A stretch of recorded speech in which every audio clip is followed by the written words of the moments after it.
Hello students, today's our topic is entrepreneur. Businessman तो entrepreneur होता है। एक एंटरप्रेन्योर के अंडर काम करने वाला एम्प्लॉई भी तो इनोवेटिव हो सकता है, वो भी तो क्रिएटिव हो सकता है। उसके पास भी बहुत सारी प्लानिंग के साथ कुछ नया करने की अपने अंदर एक एनर्जी लेवल होती है और इसीलिए एंटरप्रेन्योर इस एम्प्लॉय को एक चांस देता है, सफिशिएंट इनोवेशन का, क्रिएटिविटी का चांस देता है, तो कहीं ना कहीं वो भी सक्सेसफुल बन सकता है, जिसका बेनिफिट डायरेक्टली या इनडायरेक्टली बिजनेस को ही मिल सकता है। और इसीलिए ये कंसेप्ट है इंट्राप्रेन्योर, जहाँ पर intrapreneur is an employee who has the authority and support of his company or employer to implement his own innovative and creative ideas. यहाँ पे एंटरप्रेन्योर और इंट्राप्रेन्योर दोनों में स्लाइटली डिफरेंस है। इंट्राप्रेन्योर जो आज का हमारा कंसेप्ट है वो एक एम्प्लॉय है जो अपने ऑर्गेनाइजेशन में अपनी कंपनी को सपोर्ट करता है अपने न्यू इनोवेटिव और क्रिएटिव आइडियाज़ के through. An entrepreneur is an employ who is task with developing an innovative ideas or project within a company. Entrepreneur are employees of a company who are assigned to work on a special idea or project. यहाँ पे entrepreneur एक company, एक organisation का एक simple employ है, लेकिन उस employ के भी पास काफ़ी सारे न्यू आइडियाज़ हैं, न्यू प्लानिंग्स हैं, न्यू प्रोजेक्ट्स हैं, जिसके वजह से ऑर्गेनाइजेशन को, बिजनेसमैन को काफ़ी बेनिफिट मिल सकता है। और यहाँ पर ऐसे एम्प्लॉय को, ऐसे एंटरप्रेन्योर को चांस दिया जाता है, टाइम दिया जाता है, इवन फ्रीडम प्रोवाइड की जाती है to develop the project as an entrepreneur would. एक एंटरप्रेन्योर जिस तरीके से अपने न्यू आइडियाज़ को एक न्यू बिजनेस में कन्वर्ट करता है, वैसे ही इंट्राप्रेन्योर भी अपने न्यू आइडियाज़ को कन्वर्ट कर सकता है, लेकिन अपने खुद के लिए नहीं, जिस ऑर्गेनाइजेशन में वो काम कर रहा है उनके लिए। Now, who is an entrepreneur? The person who does entrepreneur work within an organization is an entrepreneur. As I told you before, कि जो person as an entrepreneur work करता है means something different, something creative, innovative work जो करता है person within the organisation, ऐसे person को entrepreneur कहा जाता है।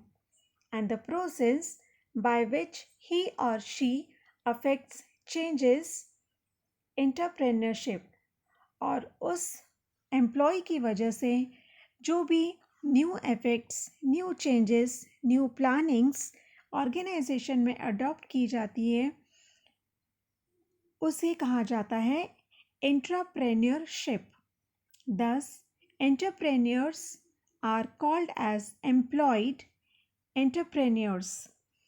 यहाँ पर एंटरप्रेन्योर्स जो हैं उन्हें एम्प्लॉयड एंटरप्रेन्योर्स कहा गया है, who works within the constraints and support of complex organization, जो खुद के बिजनेस को नहीं बनाते हैं, क्रिएट नहीं करते हैं, वो पर्टिकुलर किसी भी organization as an employ work करते हैं।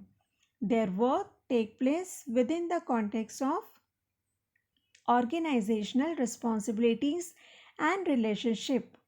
They exist at all levels in the organization. ऐसे एंटरप्रेन्योर, ऐसे एम्प्लॉय जिनके पास काफ़ी सारे न्यू आइडियाज़, टेक्निक्स हैं, क्रिएटिव सोच है, न्यू प्लानिंग्स, न्यू प्रोजेक्ट्स हैं, ऐसे एम्प्लॉयज़ हर एक ऑर्गेनाइजेशन में होते हैं। हर एक लेवल में ऐसे एम्प्लॉयज़ को फाइंड किया जाता है और उन्हें उनकी काबिलियत, उनके परफॉर्मेंस को देखते हुए उन्हें as an entrepreneur freedom provide की जाती है, उन्हें सपोर्ट किया जाता है. Now we'll see the examples of entrepreneurship. First, the idea of having mobile charger in the bike came from one of the employee of Kinetic India.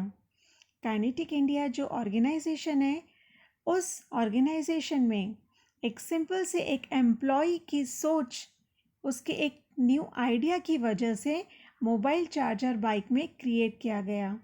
So this was a new innovation which is done through the one of the simple employee who is working in the Kinetic India.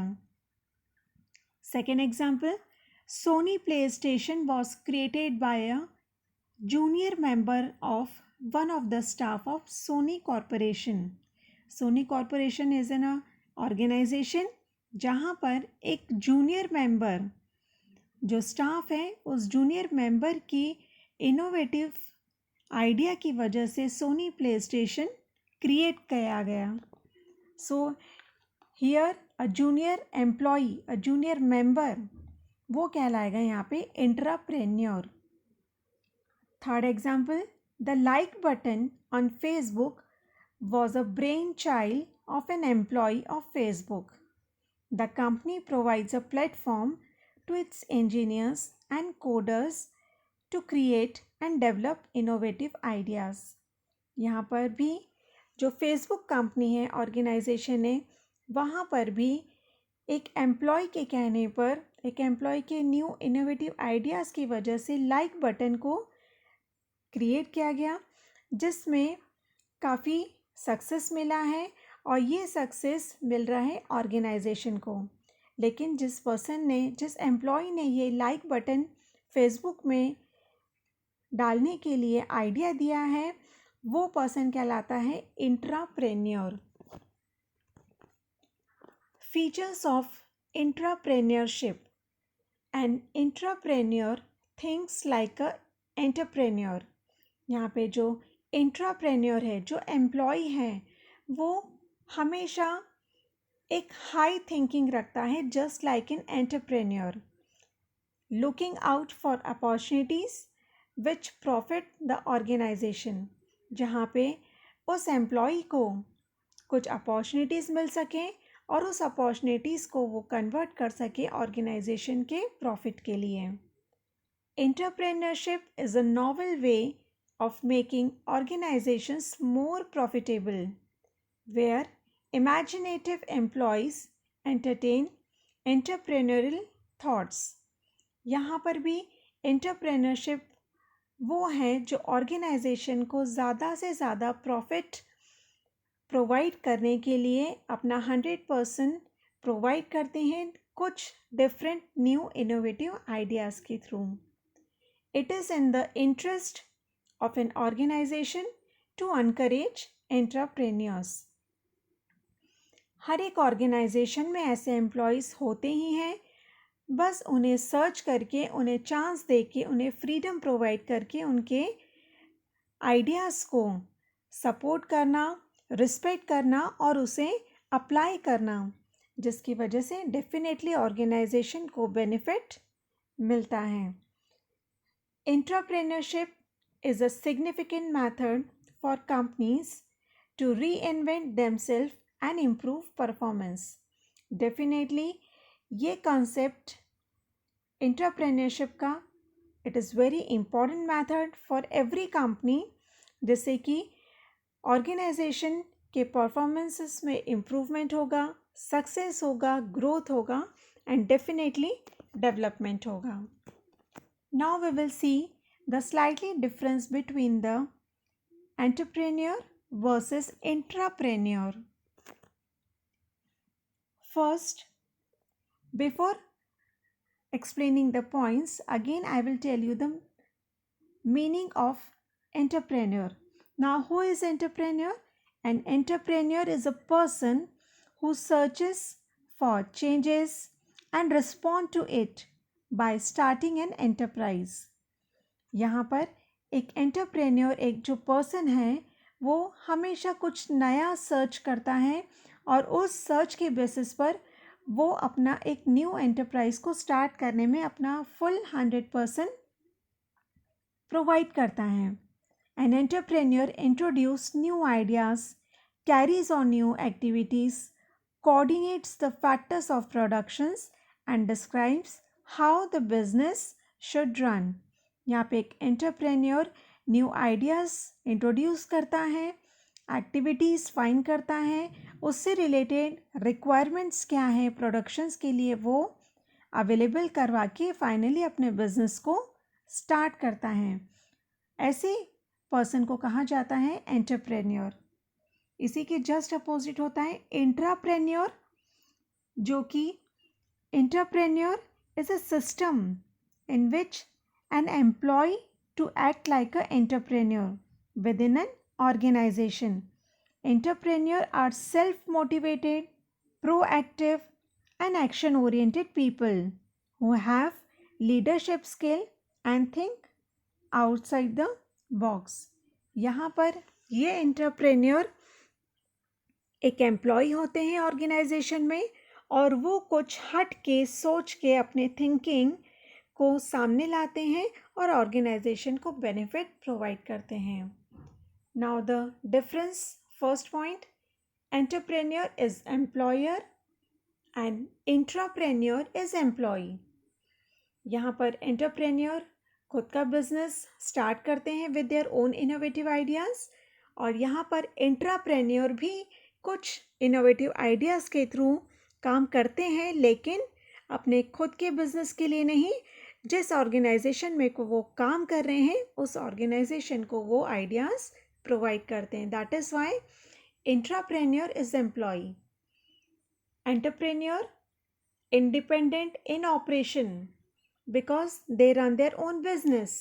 An intrapreneur depends on the organization to implement his ideas. Third point, bears all the risk involved in the enterprise. Definitely, he is the owner. That is why he bears all the risk which is involved in the enterprise. But here, as an employee, he does not bear all the risk. Fourth, exhibits higher need for achievement. Naturally, for achievement, growth, development, they exhibits higher need. They needs requirements जो है उनकी ज़्यादा होगी ताकि वो अपने business को आगे बढ़ा सकें. लेकिन यहाँ पर may not have a high need achievements. Fifth, profit is reward. जो भी प्रॉफिट आएगा वही उनके लिए सेटिस्फैक्शन है, वही उनके लिए इनाम है. लेकिन यहाँ पर इंट्राप्रेन्योर के लिए क्या है? Attractive salary, promotion and incentives are the rewards. May not have formal qualification. यहाँ पर एंटरप्रेन्योर के लिए कोई भी फॉर्मल क्वालिफिकेशन की रिक्वायरमेंट नहीं है. बस उनकी कुछ हट के जो सोच है, आउटसाइड द बॉक्स, जो वो अलग से सोच रहे हैं और उसे क्रिएट कर रहे हैं, एक नए बिजनेस को स्टार्ट कर रहे हैं रिस्क लेके. इसी वजह से यहाँ पे उनके लिए खुद के बिजनेस को रन करने के लिए फॉर्मल क्वालिफिकेशन की ज़्यादा रिक्वायरमेंट नहीं है. But for an intrapreneur, because he is an employ and he has to give an interviews, show their performance, knowledge, skill. That is why entrepreneurs should have some professional or technical qualification. Last point, they do not have any boundary for operation. Naturally, because his own business, they do not have any boundary. But for intrapreneur, he has to operate within the organizational policies, within the scope of the organization. Now, conclusion. To sum it up, it can be said that intrapreneurs are the executives who develop commercially viable ideas, new divisions, new subsidiaries, new products, or new business within existing and established business. यहाँ पर entrepreneur एक employ है organisation का, जहाँ पर वो अपने new ideas जो उसके माइंड में क्रिएट हो रहे हैं, डेवलप हो रहे हैं, new divisions, new subsidiaries, new products या फिर कोई न्यू बिजनेस से रिलेटेड आइडियाज़ जो जनरेट हो रहे हैं, but it was within the existing and established business, because here entrepreneur is an employee of that organization. Both entrepreneurs and intrapreneurs are the innovators. Naturally, दोनों की thinking कुछ हटके होती हैं, बट एंटरप्रेन्योर अपने खुद का बिजनेस स्टार्ट करते हैं और intrapreneur as an employ organization में काम करते हैं, but they both are innovators, they both thinks differently for doing something new and both perform the function of management. But entrepreneurs set up their own business and give shape to the ideas of intrapreneur. So here both are equally important for the success growth of an organization.